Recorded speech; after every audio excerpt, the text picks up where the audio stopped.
मंडळी नमस्कार. बरं का, आपण पाहतात आरवी गोट फार्म आणि मी मुकुंद पालकर, मुक्काम पोस्ट सौंदानांबा, तालुका कळंब, जिल्हा माझा धाराशिव. आता नवीन शेळी पालक असतील किंवा ज्यानं नवीन सुरुवातच केली, कारण बऱ्याच जणांना सांगितले बघा की पावसाळा संपला की शेळी पालन सुरुवात करा. पण सध्याची परिस्थिती आज नवीन शेळी पालन करायची अजिबात नाही. कारण परिस्थितीनुसार सांगतो बरं का, मी इतकी परिस्थिती नाजूक होऊन बसली बरं का. डेंजर वातावरण झाले, अति थंडी झाली अति. मग जे माझे बांधव नवीन सुरुवात करायची का, त्यांनी अजिबात इतक्या थंडीमध्ये अजिबात शेळ्या खरेदी करून आपल्या शेडमध्ये अजिबात आणू नका. मग आता ह्याच्यामध्ये काही शेडमधल्या काही मूलभूत अडचणी सांगतो तुम्हाला. मूलभूत जे पायाभूत अडचणी ज्याला म्हणतो का नाही, पूर्ण जर व्हिडिओ तुम्ही बघितला ना, सरासरी तुम्हाला पुन्हा अडचण तुमच्या ह्याच्यामध्ये अजिबात येणार नाही. फक्त मी सांगणारा फक्त तुम्ही काळजीपूर्वक बघा आणि व्हिडिओ शेवटपर्यंत बघा. मधात सोडला तर तुम्हाला एखादी जर अडचण तुमची सुटली आणि त्याच अडचणीला तुम्हाला सामोरं जावं लागणार आहे बरं का. आता मुळामध्ये शेळी पालन नेमकं तोट्यात येतंय किंवा शेळी पालनाला अडचण कुठली येते, नवीन असेल जुनी असेल किंवा काही सुरुवात काय केली 1 वर्ष असेल 2 वर्ष असतील, ह्यांना नेमक्या अडचणी कुठल्या येतात बरं का. ह्याचं सांगतो. पहिलं कारण सांगतो, शेळीची तणावपूर्ण अवस्था. शेळी जर फ्रेश माइंड राहिली ना, शेडमध्ये जर शेळी एकदम फ्रेश माइंड राहिली, अजिबात शेळ्यांना 50% रोग होत नाहीत. मी माझा अनुभव सांगतो. 50% रोग शेळ्यांना अजिबात होत नाहीत. आता तुम्ही म्हणाल की तणावमुक्त कसं म्हणायचं आणि हे काय म्हणायचं. सरासरी शेळ्यांच्या गळ्यामध्ये दावं दोरखंड शेळीला बांधून अजिबात घालायचं नाही. अजिबात घालायचं नाही. शेळीला ज्या ठिकाणी जा वाटते त्या ठिकाणी जाईल, ज्या ठिकाणी बसायचे त्या ठिकाणी बसेल. शेळीला एकदम तणावमुक्त ठेवा. 50% रोग ते शेळीचे कमी होते. कारण काय असते बरं का, ह्याचं तुम्हाला थोडकं उदाहरण देतो. समजा एखाद्या माणसानं एक काठी घेऊन जर तुमच्या मागं माणूस राहिला आणि त्यानं सांगितलं चल रानात कर काम, चल रानात, तुम्हाला मग हाजरी दिली, 500 रुपये रोज हाजरी दिली किंवा 1000 रुपये रोज दिलाय, पण तुमच्या पाठीमागं माणूस आहे, एक काठी घेऊन माणूस आहे, तो मारत बी नाही, फक्त तुमच्या महाग आहे फक्त. लक्षात ठेवा बरं का. तुम्हाला तणाव तयार होते, कुठलाही तणाव तयार होते. त्या ठिकाणी तुमची जी इफिशियन्सी का काम करण्याची जी ताकद आहे त्या ठिकाणी लूज होती. तुम्हाला घाम येणं म्हणा, एकदम छातीमध्ये धडधड होणं म्हणा, कारण तुम्हाला एक भीती बसलेली असते. आणि कुणीच तुमच्या मागं मालक नसू द्या, तुम्ही 5 किलो वजन उचलणार असाल त्या ठिकाणी 10 किलो उचलणार. हेच प्रकार शेळ्यामध्ये सुद्धा असते बरं का. 100% शेळ्यामध्ये. शेळ्यांना जर समजा तुम्ही मारलं, एकदम जर एखादी शेळी जर तुमची एखादी चूक केली आणि तुम्ही जर मारली शेळी 100% तणावामध्ये येते. हा पहिला प्रकार आहे. आता दुसरा प्रकार ह्याच्यातला सांगतो. दुसरा प्रकार, जर शेळ्या तुम्ही आता एखादा नवीन शेळी पालक काय करतोय, बाजारात जातोय, शेळी पालन त्याला करायचंय, तो बाजारात जातोय. मग ह्या व्यापाऱ्यापासली एक शेळी, त्या व्यापाऱ्यापासली एक शेळी, अशा 10 व्यापाऱ्यापासल्या एक 5-10 शेळ्या प्रत्येक व्यापाऱ्यापासल्या आणते. सगळ्यात मोठी गोडचूक आहे. तुम्ही म्हणताल की ह्याचा आणि त्याचा काय संबंध आहे. दादानो तुम्हाला एक सांगतो, शेळी हा कळपप्रिय प्राणी, कळपप्रिय. एक जर शेळी पुढे गेली तर साधं एक निव्वळ सिंगल पिल्लू सुद्धा महाग राहत नाही. हे त्यांचा गुणधर्म आहे शेळी आणि मेंढीतला. मग तुम्ही या 10 ठिकाणाहून 10 आणल्या आणि तुम्ही एका ठिकाणी जर कोंडल्या, त्या शेळ्या त्या ठिकाणी ट्रेसमध्ये तणावामध्ये येतात. कारण तिथं वेगळं खाल्लेलं असतंय, तिथं फिरलेलं असतंय, इथं बांधून ठेवलेलं असतंय. आणि त्याच्यानंतर तुम्ही जर लहान जर पिल्ले आणले ना, त्याच्यातून जर लहान पिल्ले आणलेत, ते अधिक तणावामध्ये राहतात, अधिक तणावामध्ये. मग रात्रभर तरी ओरडणार, खाणार तरी नाही, उगाचच घाबरल्यासारखं करणार. आपण जवळ गेलो तर पुन्हा ती घाबरणार. मग त्यामुळं त्याचा विपरीत परिणाम त्या शेळीच्या ह्याच्यावर 100% होते. म्हणून सांगतोय, 2 पैसे आगाव जाऊ द्या.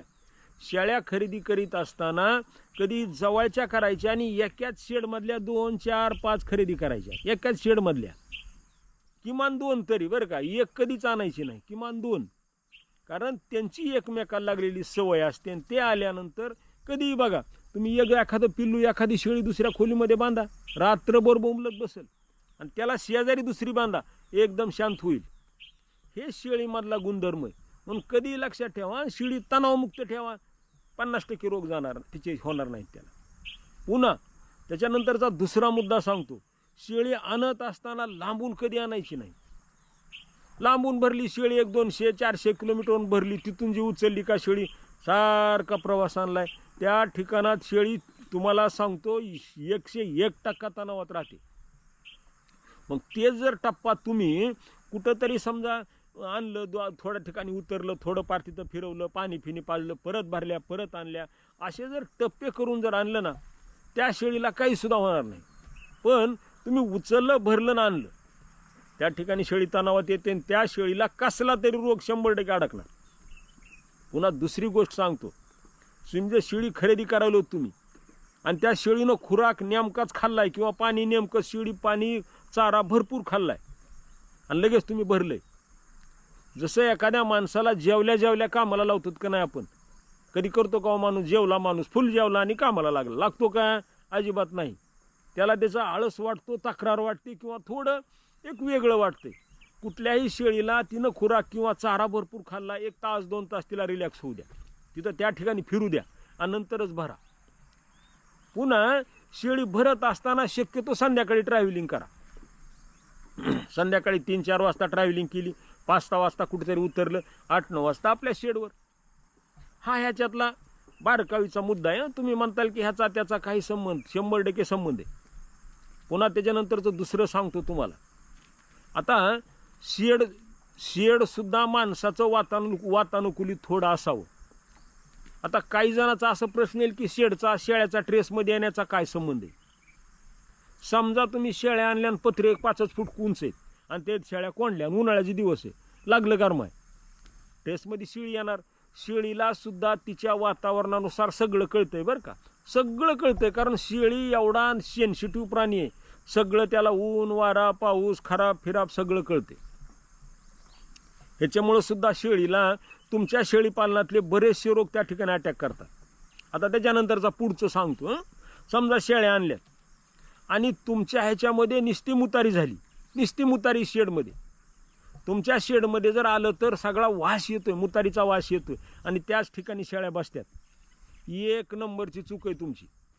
तो जर अमोनिया वायू सारखा जर त्या शेळ्यांच्या नाकामध्ये गेला, सारखाच मध्ये जा बाहेरी अशा प्रकारचे जर त्या शेळ्यांना व्हायला लागलं, कारण मजबुरी आहे, ते तुम्हाला कुणाला सांगणार नाही ना मला हे वास चाललाय बाबा मला कुठंतरी बांध म्हणून.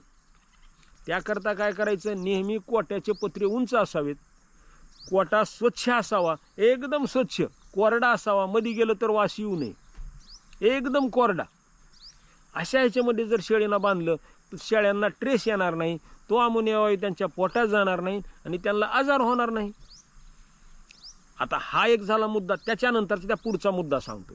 समजा शेळ्या तुम्ही खरेदी केल्यात, शेडमध्ये आणल्या, सगळं झालं, पण तिथं खाल्ल्याला आहे त्यांनी कडबा किंवा तिथं खाल्ल्याला आहे वेगळं एक चारा, आणि तुम्ही इथं आणल्यानंतर एकदम चाऱ्यात बदल केला तरी शेळी ट्रेसमध्ये येऊ शकते. त्याचं कारण सांगतो. जसं माणसाचं असतंय का नाही तसं शेळ्यांचं.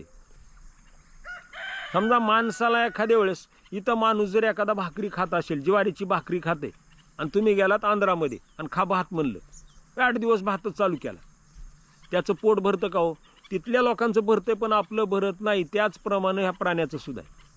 कुठलाही चारा देत असताना थोडा देत चाला. चाऱ्यामध्ये एकदम बदल करू नका, वातावरणात एकदम बदल करायचा नाही, चाऱ्यात एकदम बदल करायचा नाही. आणि शक्यतो सांगतो बरं का, शक्यतो एकाच फर्ममधल्या 2 असतील 5 असतील जर शेळ्या आणून जर तुम्ही त्या ठिकाणी ठेवल्या ना, ठेवायच्या त्यांना कुठल्याच त्याच्या गळ्यामध्ये कंडा द्वारा कुठलाच काहीच बांधायचा नाही, काहीच, एकदम मोकळ्या ठेवायच्या. शेडमध्ये पाणी उपलब्ध ठेवायचं, चारा उपलब्ध ठेवायचा आणि जागा उपलब्ध, सावली ऊन सगळ्याच वातावरणामध्ये शेडमध्ये थोडी ॲडजस्टमेंट करायची आणि शेडचा दरवाजा उघडा ठेवायचा. बाकीचं कंपाऊंड बाहेरलं तुम्ही लावलं तरी चालतंय. असं जर केलं ना तर सरासरी शेळ्यांना जे लागतंय का नाही, जे लागतंय शेळीला, खाऊ वाटलं खाते, पाणी पिऊ वाटलं पिती, सावलीला थांबेल, उन्हाला थांबेल, जेणेकरून शेळीला असं वाटेल की मला या ठिकाणी मुक्त आहे. अशी जर शेळी तुम्ही जर तुमच्या शेडमध्ये जर ठेवली ना, 50% रोग त्या शेळीला होणार नाहीत असं माझ्याकडून लिहून घ्या. पण त्याच तुम्ही 10 घरच्या 10 शेळ्या जर आणल्या, 10 घरच्या 10 जर आणल्या आणि त्या जर कोंडल्या, ती मॅच व्हायला तुम्हाला सांगतो तुम्हाला 15 दिवस लागते. पुन्हा अजून त्या दुसरी गोष्ट सांगतो. सध्या एवढं फॅड झालंय कुणी म्हणतंय माझ्याकडे 10 शेळ्या विकायला, ते काय करतंय कुठून तरी आंध्रा कर्नाटकमधून एक 50 शेळ्या आणते, आपल्या शेडवर ठेवते आणि लगेच ॲडव्हर्टाईज करते आणि तुम्हाला स्वस्त दरात मिळतात म्हणून ते तुम्ही उचलताय.